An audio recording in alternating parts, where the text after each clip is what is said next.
Good evening and welcome to the May the 4th edition of the Lower Merion Board of Commissioners meeting. And we have two items on our agenda tonight, two committee meetings, Parks and Recreation Committee and the Police Committee. And we will start the evening with the Parks and Recreation Committee, and I recognize its chair, Commissioner Sean Whalen. Thank you, President Sinai. I will call this committee to order. And we have two items on the agenda. Prepared than I am. So I will turn to the page. I will kick off here by saying that's not a surprise to anyone, I know. So keep all your jokes to yourself.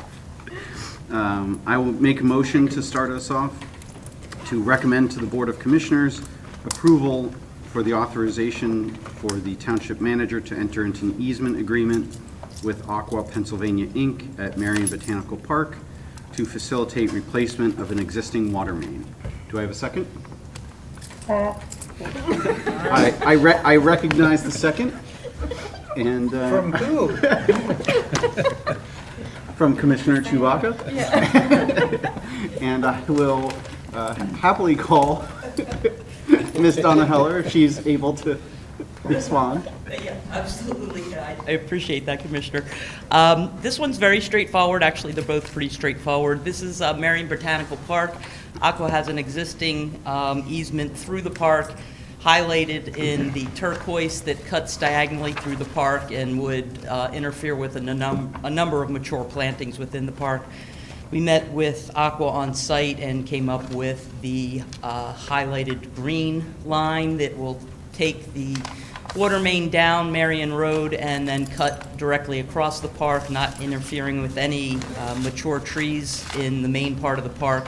There may be a couple trees affected on the stream side of the path on the park side, and we've discussed this with the Botanical Society of Lower Merion, who does a lot of the work here at the park as a friends group, and they're all on board with the new direction of this easement. So I'd be happy to answer any questions that you have on this one. All right. Thank you, Ms. Heller. To no one's surprise, Ms. Heller has dotted all the I's and crossed all the T's. So I don't presume there are a lot, but do any commissioners have questions or comments? We'll take everything together since this is a pretty straightforward matter. Seeing none, I see Josh is on. All right. Seeing none, do we have any public comment? No written comment? No one is on Zoom. Seeing none, I will call this to a vote. All those in favor, raise your hand. And Paul. Appears to be unanimous. Pause will be recognized for the purposes of all votes. What's the number? 12. 12, nothing. Thank you. All right, number 2. I will also likewise start this one off with a motion to recommend to the Board of Commissioners the adoption of a resolution authorizing the President of the Board of Commissioners to execute the deed of confirmation of the 1974 deed, the deed of confirmation of the 2001 deed of easement, and the deed of easements for property abutting Flat Rock Dam to the Commonwealth of Pennsylvania. Do I have a second? I will again recognize Commissioner Chewbacca. And Ms. Heller, how about number 2? Absolutely. This is Flat Rock Park, the portion that extends from Hollow Road down towards Philadelphia. The Commonwealth is requesting a number of temporary easements for improvements to the fish ladder at the dam at Flat Rock Park. The fish ladder allows for the migration of shad, striped bass, and river herring within the Schuylkill River.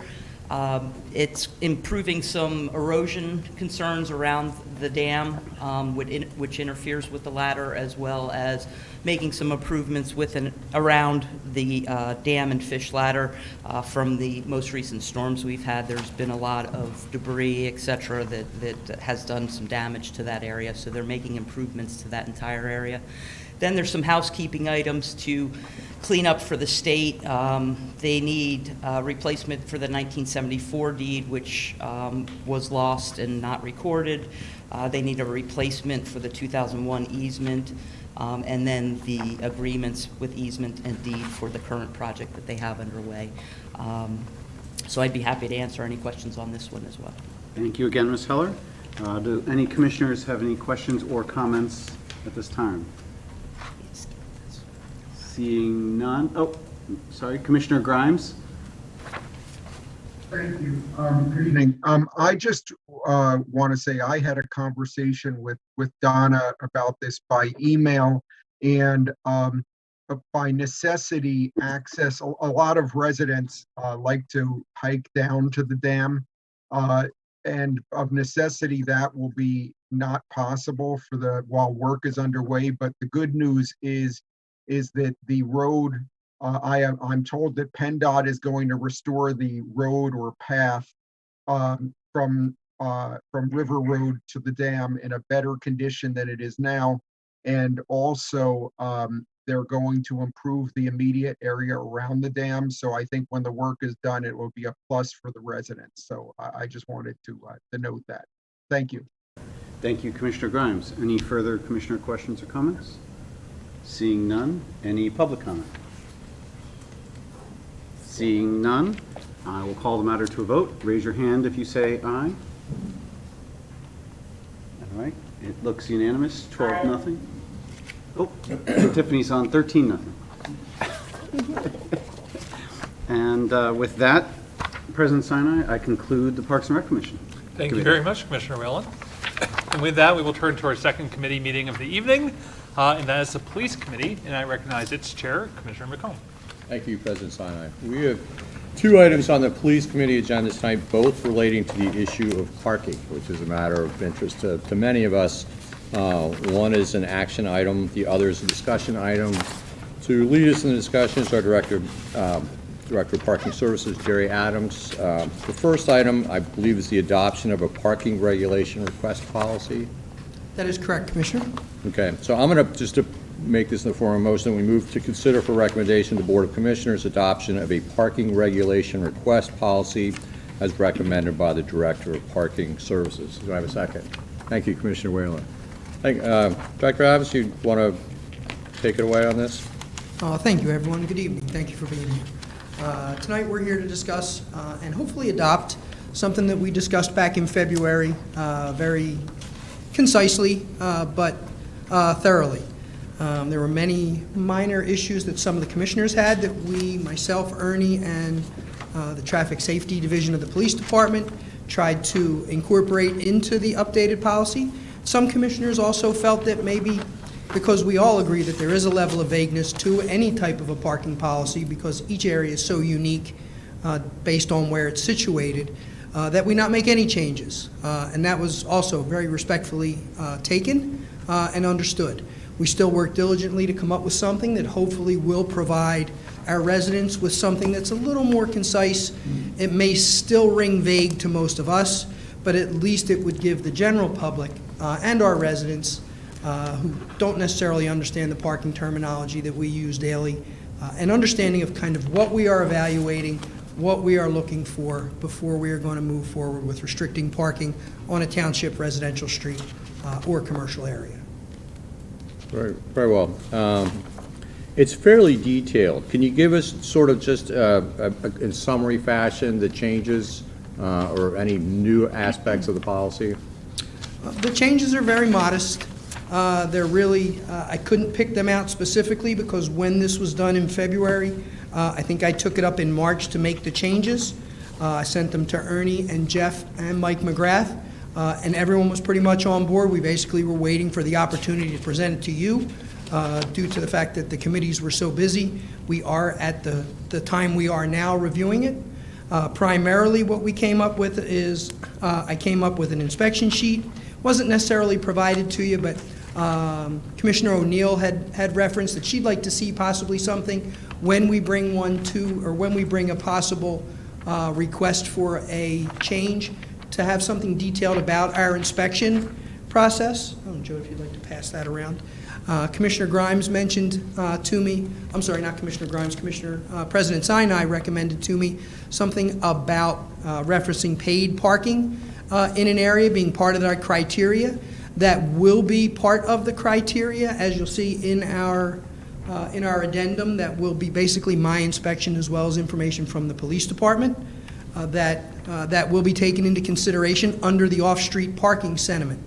Not only will general driveway size and ability and capacity be taken into consideration in a general area, so will off-street parking that is paid parking township lots that can be utilized by folks who are looking to park in the residential areas but are choosing to park in free parking rather than our lots.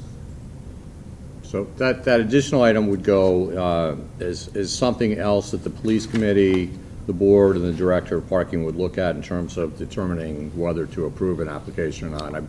And that would be, I think, a new subparagraph H, and that would be the availability of paid parking in the vicinity? Correct. Okay. That's all I have. Are there any commissioner comments or questions?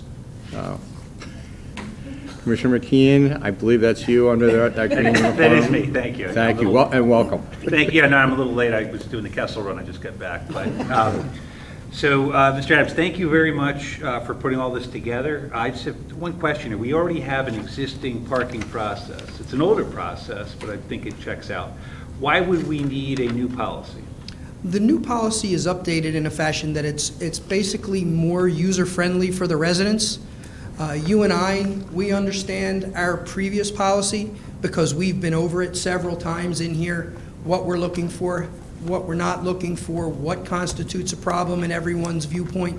But if I'm a resident and I haven't seen a commissioners meeting on a 2-hour time restriction request, at least when I view this and look at this with the petition page, I have a sense of what's being looked at, how many people need to agree with my opinion for this to even be brought before the board. Excellent, thank you very much. Thank you, Commissioner McKeon. Any other commissioner comments or questions? Thank you. Yes. Jerry, my questions are really focused on number 4 of the review process, which talks about new land development, schools, apartments, condominiums, retail, et cetera. Sure. And saying we're going to wait and evaluate it once it happens. So as you know, a new middle school, a 1,200 student middle school is being built in Ward 6 in Villanova. My concern is our experience from all of the other schools is parents don't necessarily follow the processes of drop-off and pickup, and will wait on side streets and block side streets and turn around and cause all kinds of problems. It happens at Harridan, it happens at Bala Cynwyd, it happens at Lower Merion High School, it happens at all the elementary schools. If we're waiting to evaluate it, my sense is it's going to be a few months to see what happens when you start evaluating it, and then to put a policy into place. You're a few months down. You're essentially most of a school year away of having these problems when we know for a fact that it's going to happen. So, what do we do for the first 9 months when this school opens, when parents are doing exactly like they do at every other school in the township? I'm very concerned about that, and think that we need to be proactive. And I know we've had conversations with a lot of the neighbors and the police and the school district about this. That we need to be proactive as opposed to being reactive. I personally, along with Ernie, I think in traffic safety we're leery to take a preemptive step, only because we've had situations where, such as the grant. We have had numerous premeditated complaints about the area and parking on Union Avenue and all around the general area being compromised. It hasn't occurred. Luckily, the zoning board required 1.5 spaces for that. Just because it's in here doesn't mean Ernie, myself, and traffic safety couldn't take a preemptive step to possibly put a sign up that says or documents no pickup and drop off. We've recently done something similar at Daring Lane. It went through the process. Originally, it was a 2-hour time zone because the students were parking on Daring Lane. What happened was, instead of it being a student parking lot, it became a parent drop off and pickup area. And recently, we've been able to have a police officer there. And during the period the police officer's there, the cars move off the street. It's creating a different problem on Ithan Avenue with kids waiting to be picked up along the road edge. So taking a preemptive step might not solve the problem before we know what the problem is. Right. Agreed, but in this, oh, sorry, sounds like. I would just say, Jerry said it, but to be more specific, there's nothing to prevent this board from enacting parking regulations in advance or in anticipation if you choose to. Remember, this is a parking request policy. This is a policy that flows upward from some residents who have identified a problem. But that doesn't mean that this necessarily has to apply to the board. You're free to enact regulations as you see fit. So And I guess it my. doesn't tie your hands. Okay, thank you. And my concern is, while it doesn't tie our hands, we have this policy, and I was like, oh, well, I think there is a kind of a human reaction of, we have a policy, this doesn't meet the policy. The policy specifically says we're going to wait retroactive, or not retro, we're going to wait to be reactive to it. Therefore, let's be reactive because we have that policy. And in most cases, I agree. I think that makes a lot of sense. If we said, zoning, we've done things, we've created a spot and a half. In this case, knowing that you have schools, that this problem is universal around the schools, to put a no stopping standing, in the spots where we know are going to be the areas where there's going to be parents trying to drop and pick up, to put the no stopping standing during those times, to me makes sense. I don't know if it makes sense to you. I'd love to hear your opinion on you think in this case it does make sense proactively or it doesn't. Sure. Now, you and I did speak about Yeah. this, and I do agree that in a situation near the schools, taking a proactive approach might be wise. And again, that would fall upon you as a Sure. commissioner. You could bring it to my attention and Ernie's, and if it came up during a police committee meeting, and myself and any of the traffic safety police officers have viewed what you believe is occurring, if it's a week into the school year. Yeah. It does not stop us from being able to meet or recommend it to the entire board, along with you, same with Ernie or the police department. I don't want this does not restrict your ability. This is just our request for the initial parking policy. If residents are going to come to us with a preemptive concern, then we would initially say, let's see if it exists. Okay. If they contact Commissioner McKeon and say, this is what's going on in Ballackinwood, it's happened at the Grant, it's happened with 10 Union, it's going to happen again with this development that's a little further down the street, closer to City Avenue. And Commissioner McKeon wanted to bring that up, saying we need to put this 2-hour no parking zone here. I would view the situation, and if I agreed, I would certainly, if it's even necessary for me, to recommend it. Okay. Makes sense, that does. Thank you. Oh, it's my pleasure. Thank you, Vice President Gavin. I think those are points well taken, and I think it behooves all of us to sort of be in touch with our constituents, and if an issue comes up, to move promptly before the situation gets out of hand. So I appreciate the dialogue. Any other comments or questions by commissioners? Any public comment or anybody? Actually, over here, I'm sorry, President Sinai. Thank you, Commissioner McCombs. So I just wanted to clarify, something I was going to propose this evening, which was what you referred to as 7H, because you were Right. on the email where I emailed Jerry about it. One of the things that came up, that I brought up when we discussed this in February, was the situation, I think, happened in your ward, where we had a apartment building that was charging for parking, and all the residents said, well, we're just going to park on the street and crowd out the residents instead of paying for parking. I alluded to it, I have residents by an institution. The institution charges for parking, and so guess what happens? People park on the streets instead of on the campus. I was thinking about how that would get dealt with, and it occurred to me that probably the way to do it within the spirit of this policy would be to just create a 7H, which would just say a criteria would be, one of the evaluation criteria would be the availability of nearby paid parking. Right? So just as an element for Jerry to consider as he evaluates it, whether you have an empty parking lot that's charging money, then maybe that would be a factor that he could consider, but wouldn't have to be a determinative factor. It could be just one factor of many. I think that's an excellent suggestion. Yeah. As a friendly amendment, I would urge the director to include Thought that was as very part of viable Okay. when I reviewed it, and I included it on my addendum. I saw And that, that, thank you. if I could have that back, that'll clue me in to add 7H to the policy, and going forward, that will be present. Okay. Thank you, and thank you, Commissioner McComb. I will say the only other thing that gives me pause and by the way, I very much take the spirit of which this is intended, which is that, it is a rough rubric for residents to follow to give them some guidance on whether they should submit an application or not, which though I do share Vice President Gavrin's concern that it becomes a rubric for all of us.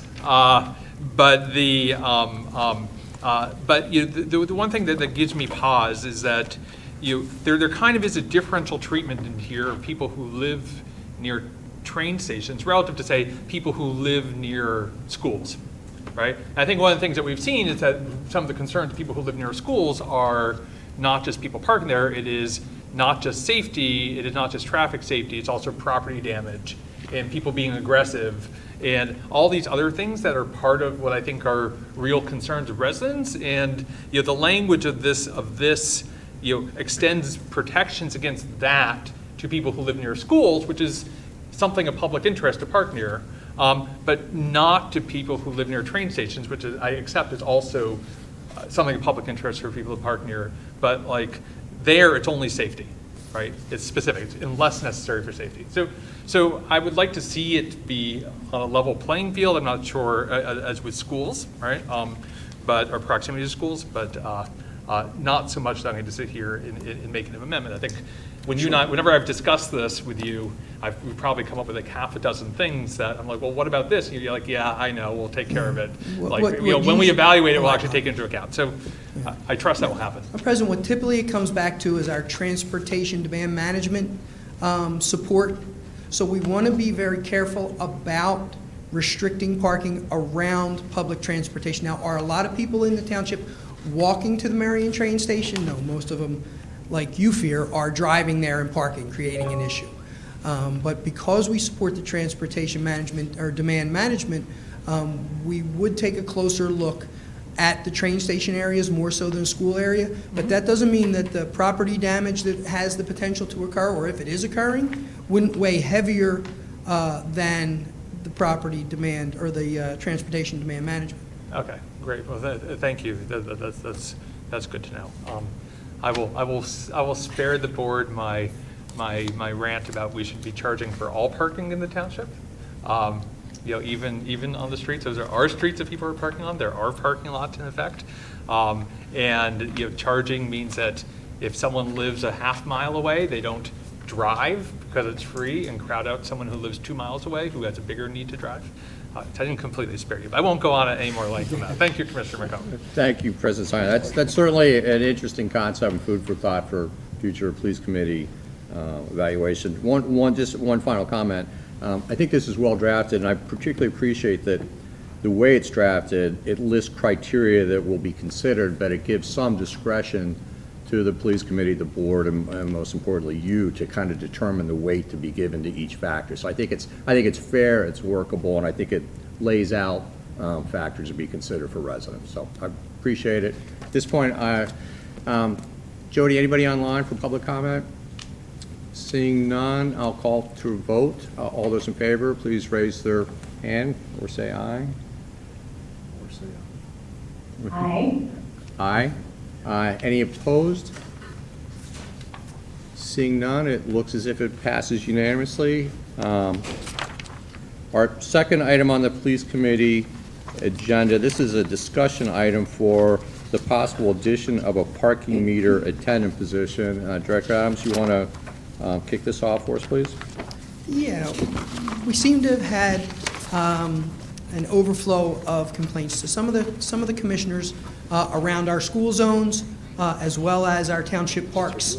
And Ernie reached out to me about the potential for a 7th attendant. I was very much in favor. To a degree, I thought it would work. So Ernie asked me to put together the cost estimate information. And just looking at our current setup, there are areas that do not get a significant amount of coverage, such as the area south of the Marion train station, between Windward Road and the train station. If we did have a 7th attendant, we could create a second area, or a brand new area that would include primarily the high schools, the parks, and that train station area. And based on the numbers that we ran, we don't believe it would be a budget hindrance in the long run. But again, that would be something for discussion in September. But the 7th attendant, I think, would be very, very helpful in the school areas, because it would allow us to guarantee that the Lower Merion School District area, the Lower Merion High School area, the Harriton High School area, the Shipley School area, as well as the Haverford School area would be monitored at least twice a day for 2-hour parking restrictions that are prevalent there. We would also attempt to get to Harriton Road, Harriton High School, Daring Lane, Great Springs Road, and Woodmont Road, not Woodmont, I'm sorry, I can't remember the name of the street, that I think are also designated 2-hour parking zones. So it would allow us to have another attendant in those areas more frequently daily, and it would allow our other attendants to stay in the business districts monitoring the lots and our meters. So I really don't think that there would be a loss of revenue after the inception of the position.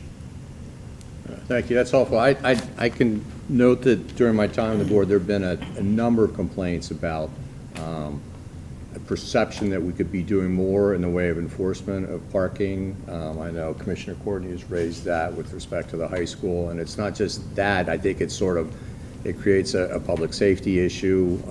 You have people sort of line of sight, vandalism, and things like that. So I think this is helpful. One sort of preliminary question in terms of timing.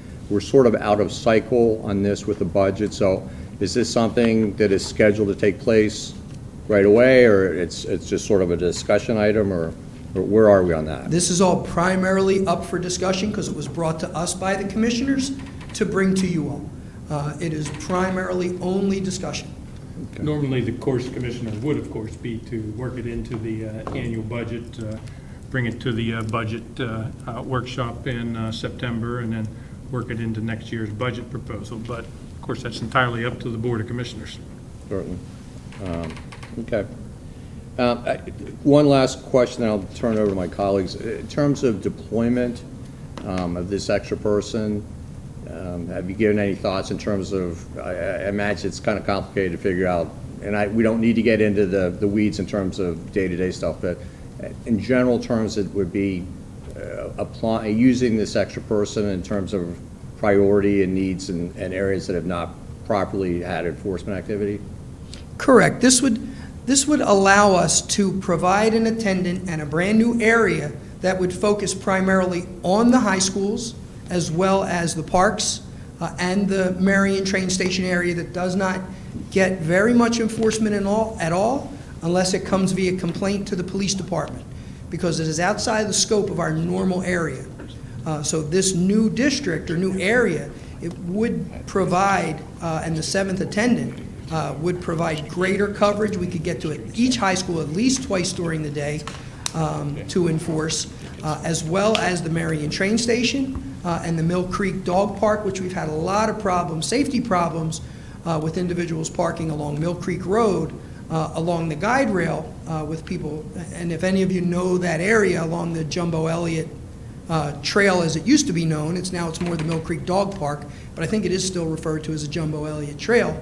That parking is hazardous if you are coming east or westbound. Folks coming westbound with cars parked in that eastbound lane, they are coming head-on into traffic around a bend at the peninsula there of the park. Okay, so it's an important area. Right now, the police handle it. This new attendant would allow us to handle it. What it also allows is our current attendants who are given a certain district. District 5 in Ardmore currently includes Hathaway Lane, Kent Road, Powell, Hamilton, Owen Road, and Worcester Road. They have to go over and time in vehicles, come back to the lots, and then go back over after 2+ hours to issue tickets to the vehicles that have been there over 2 hours. It's taking them out of the business district, out of our parking lots, and away from our street side meters to do this. And if we get complaints and we try to do it 2 to 3 times a day, there's a lot less enforcement in the business districts. So that would be the positive aspect of it. It would allow us to genuinely enforce areas. And even if the district proves to be small and manageable, it doesn't mean we couldn't add more areas to that district. Thank you, Director. Any Commissioner comments? I see Commissioner Bernhard's hand up. Thank you very much, Commissioner Cohen. In an effort just to maybe diminish by one the number of emails I'll get after that comment about Mill Creek Park, I just want to note that in the works is the reconfiguration of the entrance and exit to the parking lot there to sort of help out with the traffic flow. I actually was there over the weekend, had to back out to get out, so it is not ideal, but we will have a separate entrance and exit, so that will help the traffic flow, and then not with an actual striping, but some markings of parking, which may increase it by one.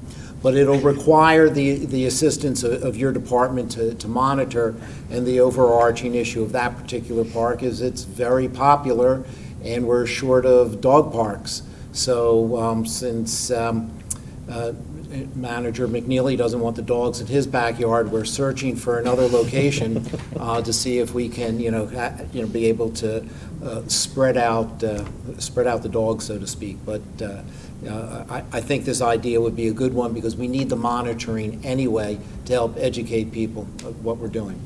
Thank you. Thank you, Commissioner Bernhard. Excellent comments. Commissioner Courtney? Thank you, Commissioner McComb. I'm very excited when I saw this. I think it's a great idea. We probably could use more than one, but it's a wonderful start. When I emailed you some questions this afternoon, you mentioned about that we wouldn't enforce before 8 a.m. because I know that we have our no parking timed signs start at 8 a.m.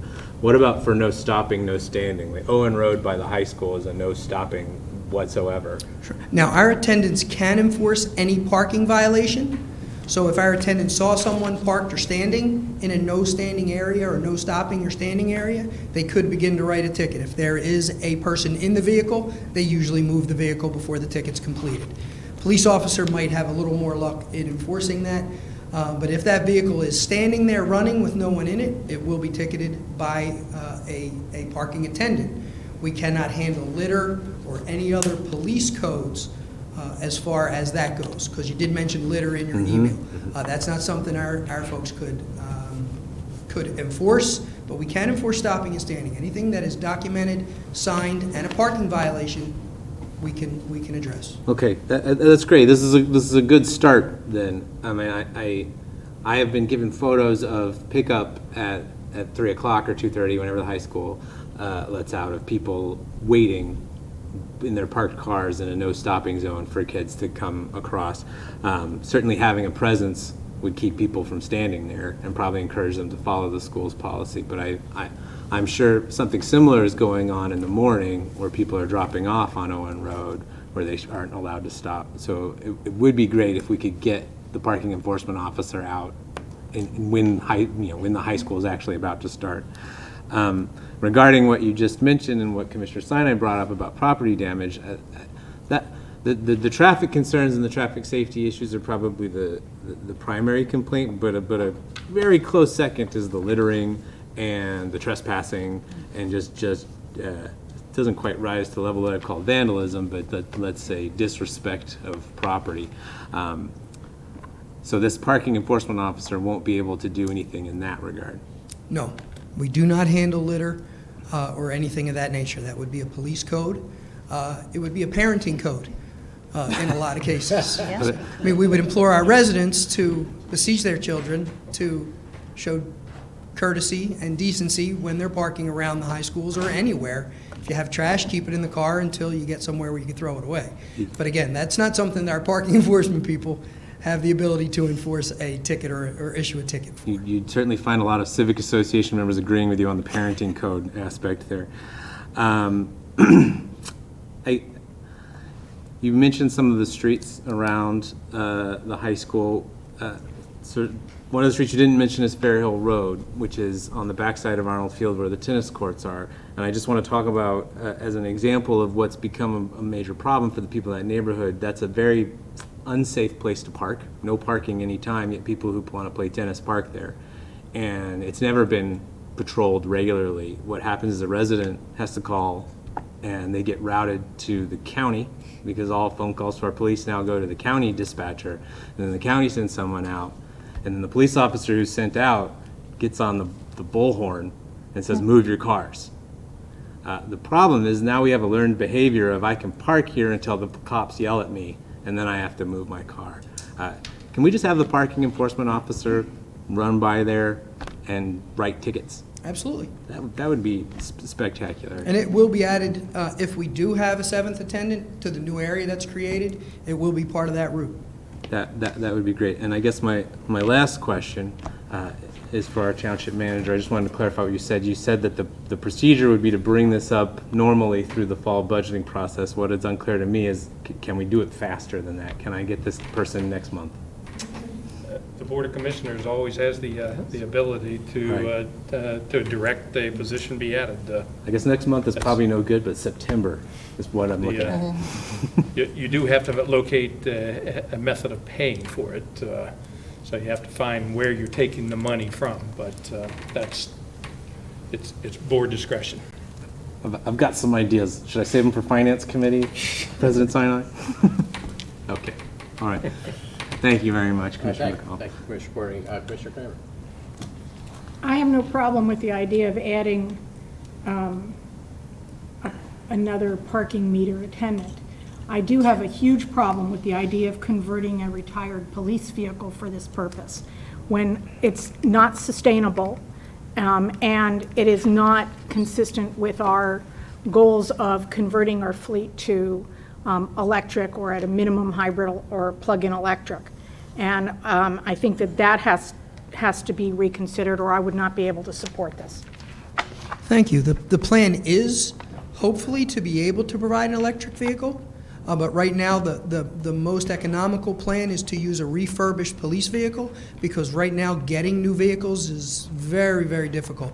And it would cost about $44,500, I believe. And not that that's not manageable at some point, but again, the money would have to be found by the commissioners for that electric vehicle. But the real issue really is timing. We're still waiting for vehicles we ordered in 2020 to be delivered.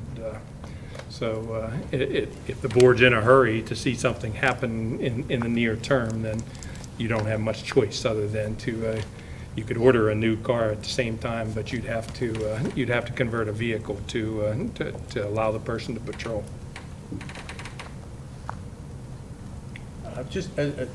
Vice President Cameron. Sure, thank you. A couple things. One, a very small thing. I know, Jerry, it says a full-time parking meter attendant. You know, obviously, we've been talking today. It's not about only parking meters, so just want to make it clear. And I know it's semantics, it's not a big deal, but I think it is important as we talk about some of the areas that are not the business districts, that we're talking about parking attendants, not necessarily parking meter attendants. The parking attendant would be able to enforce meters, lots, Yep. and time zone areas. Yeah, oh, Okay. same exact thing. I just, Exactly. you know, I just want to make sure we're not just focused No, on no, the it meters. is a full parking meter attendant position. And, you know, so that we typically like to rotate our attendants so that each attendant does not get in any way compromised in a given area. You know, Mrs. Smith always comes out and gives me a cup of coffee. She always gives me water in the summertime. Right. Okay, she's over, but I'm not going to give her a ticket. Yeah. Each day we would have one of 7. Currently, we would have one of 6 attendants rotating over into a given area each day. Okay. So they are different every day. They're only the same maybe once a week. Okay, thank you. The second point, and I know that fear is the first step in heading towards the dark side, but I do have some fears. And from what we've heard from Commissioner Courtney about parking around Lower Merion High School, we've heard from Commissioner O'Neill about Harridan, former Commissioner McGuire around the BC middle school. Again, bringing up we're going to have a new middle school. If the idea, as Commissioner Courtney had said, is to, you know, come and write tickets at that time, one person is not going to be able to be at the, I guess it'll be 12 Lower Merion schools plus all of the private schools. So I don't know what, you know, how that would really work in practice with trying to police, and I say that intentionally, police those areas, because additionally, as you said before, when a police officer goes there, that has an impact and parents start moving. If it's a parking attendant that people don't necessarily recognize right away, they don't see a police car, they don't see, you know, the uniform, until they recognize that the attendant is right on top of them, they may not recognize that there's an issue. So how do if anything, how do we deal with that situation where you're going to have not only throughout the day, but really it concentrated 2 times at every single school around this township? How do we deal with that situation? There is no way to deal with everything. We can only start with A and see where that gets us, and then consider B. Right now, at A, we could consider, if a 7th attendant is approved, making them 8 a.m. to 4 p.m. rather than 8:30.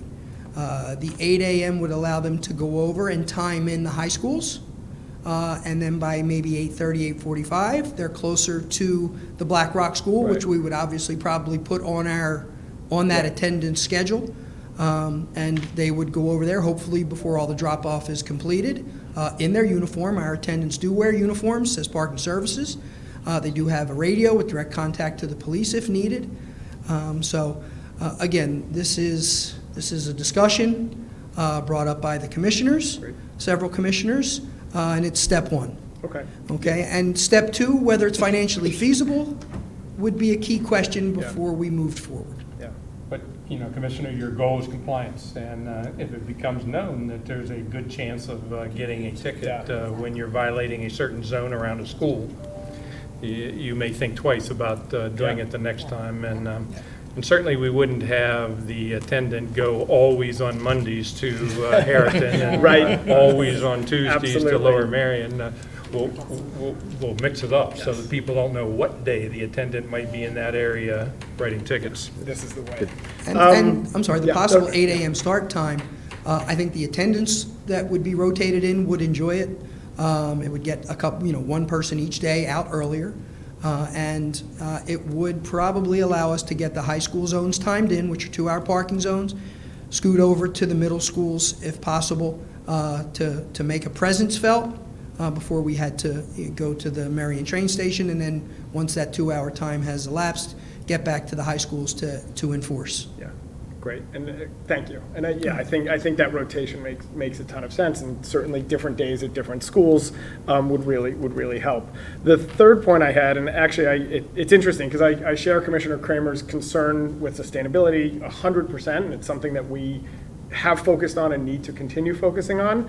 However, I was concerned when we said a new small electric vehicle of useful life of 7 to 10 years would be ideal. I don't know that that's the case. We had this discussion before. If this vehicle is driving 1,000 miles a year, it's one thing. If it's driving 30,000 miles a year, it's a completely different thing. It may actually be more sustainable to convert a used car and get 4 more years out of a car if it's not driving very much and it's not emitting a lot, versus if you're putting a lot of mileage on the car. I think that calculation needs to be done. I don't know what the right answer is.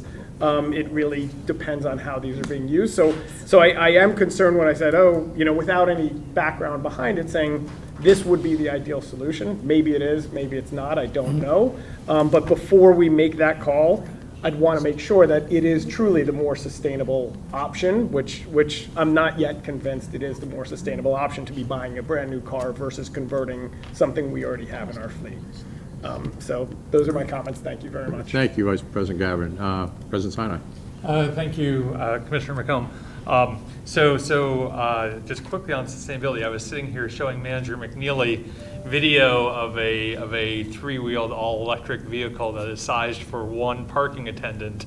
That would be perfect, not yet available on the East Coast, charges overnight plugged into a 110-volt outlet. And I would imagine that is the direction that our township and eventually most townships would go in, sort of cheap, not very many resources, and highly sustainable. So I had a question for you. So as Manager McNeely said, the goal here is compliance. I was wondering how you think about, if we were to add such a position, how you would measure the effectiveness of that position, right? So on one hand, they may write enough tickets to bring in a bunch of revenue, but that's not really the outcome we're looking for. What we're looking for is actually changing the behavior and not having the problems. Like, what do you do to see if we add this position and we're evaluating it after the first year whether it had its intended effect? It's a bit of a catch-22, a bit of a vicious circle, so to speak. When just for instance, when we had the complaints and we made a conscious effort over on the Lower Merion High School area to be there twice a day, the number of tickets written increased significantly. After approximately 3 weeks, there was no need for 2 enforcements.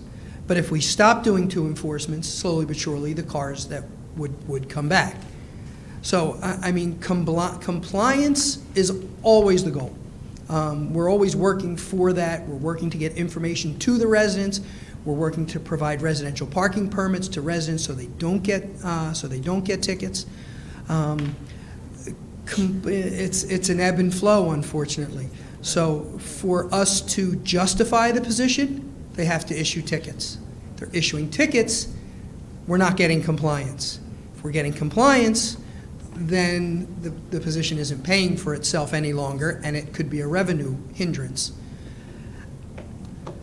Okay, It's so it's I'll a just municipal comment on that. governmental conundrum that I couldn't answer. No, I appreciate the answer. I thought you answered it very well. I think the issue is that we measure revenue, we measure dollars of tickets, but we don't measure the quality of life improvements from compliance, which is what we're seeking. And so, we spend money on all sorts of things in this township to improve quality of life that our residents value, that don't show up in like additional checks being written to the township, right? That's a large part of what we do, is provide those services. And so it sounds like if a parking attendant goes out and is reporting back, hey, everyone's behaving, there's no problem, that where there previously used to be a problem, that is a measure of success. Sure. And we should find a way of counting that as a measure of success, so we could tell people how successful we're being, right? I think that'd be terrific. I'm sure a lot of residents who are watching tonight feel like, geez, they want to get more money with traffic tickets or with parking tickets. And the folks who have kids at Lower Merion High School might be fuming. But if they took a ride through there during the school day to understand the imposition that the residents are being put through, they might not be as aggravated about it. They're not going to be happy about it, but there might be a level of understanding to be like, okay, I can understand why. If I lived here and my driveway was parked right up to with bumpers by different cars on either side, and cars parked on the opposite side, so that I really can't even make a right turn or a left turn into my driveway, they might understand that we're not out here trying to take money from you. We're trying to provide fairness to the residents who live in these areas, and the only way to do that is to provide them with a time-restricted zone in a lot of cases, so that they have the ability to park in front of their homes, they have access to their homes, their contractors have access to their homes when they need work done. It's not a money grab, and I know a lot of people will view this new position as just that, another person taking tickets and taking money out of residents' pockets. It's not the goal. Thank you, Jerry. I appreciate that very much. So to my last comment, is probably more directed to the police committee, and it follows on what Commissioner Courtney mentioned, which is parking is only some of the enforcement issues, right? I think in this township, one thing that I've heard this board remark on repeatedly is just the general idea of enforcement. And this is one approach to a solution to one element of it. And if the committee is considering just thinking about enforcement more broadly, and this is one component of it, that would certainly be, from my perspective, something that would be interesting to hear about. Thank you, President Stein. Okay, That's a great Commissioner point. I think there's probably a renewed interest right now on enforcement across a range of subjects: building and planning, code enforcement,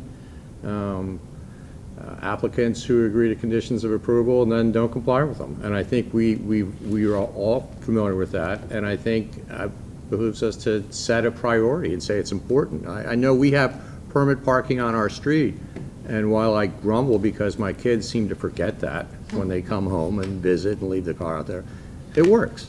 You have to pay tickets occasionally, but generally you can find parking, and St. Joe's kids, they're great, but they don't park their cars for months at a time in front of your house, and which I think is one of the big concerns of, in Ballackinwood with the development, that people, the developers are not providing the parking they're supposed to as a condition of approval, or they're charging parking, and people go park in the streets, and it drives the neighbors crazy. So but again, I think as a board, it behooves us to set the priority and communicate that to staff.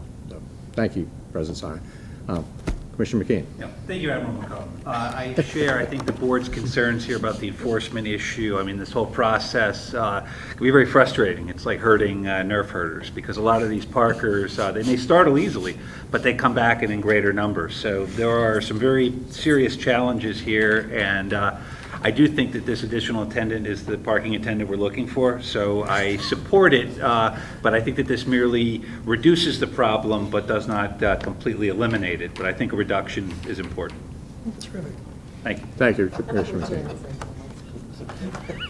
I think there's going to be... Absolutely not. This is the most entertaining meeting that I've been able to attend. Ladies, gentlemen, Wookiees, members of the Empire. I'm not really with the Empire. Okay, any other commissioner comments, questions? Anybody from the public? Nobody from the outer reach? Oh, go ahead, Commissioner Grimes. I'm learning the frustration of participating virtually. Among them is which everybody else has pretty much said what I was going to say. I also endorse this. I also agree that it's a start. And if we move forward with this, there's probably everyone at the dais and everyone virtually, if there's anyone else virtually, who has their own list of priorities that we would have to sort through. So I would be surprised if we don't have find the need for more than one position. I certainly sympathize with the sustainability issue, but it's a choice to the extent. Also, I think that if this position goes and keeps parents from sitting in the middle of a street waiting for pickup, idling their cars, if it prevents people from idling, there might be some savings in terms of environmental issues. The other thing that I would just add in terms of funding, I had some conversations about this, and I would note that this position would qualify as a possible use of ARP funds.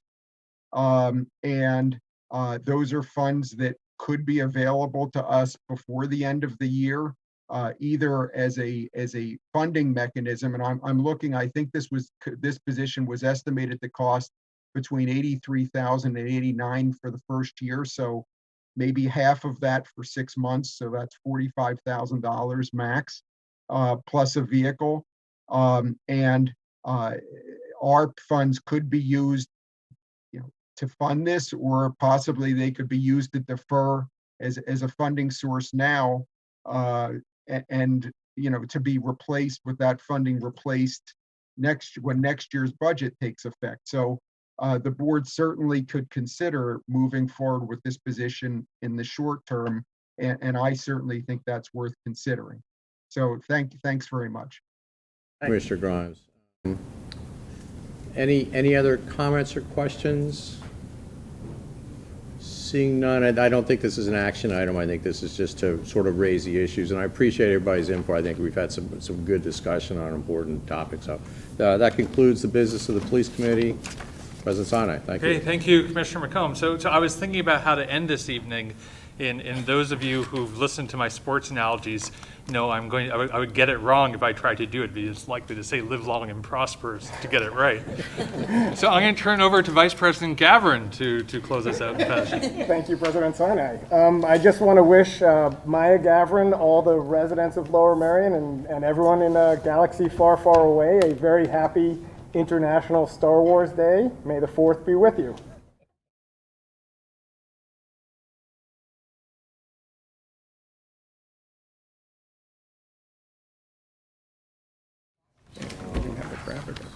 Definitely.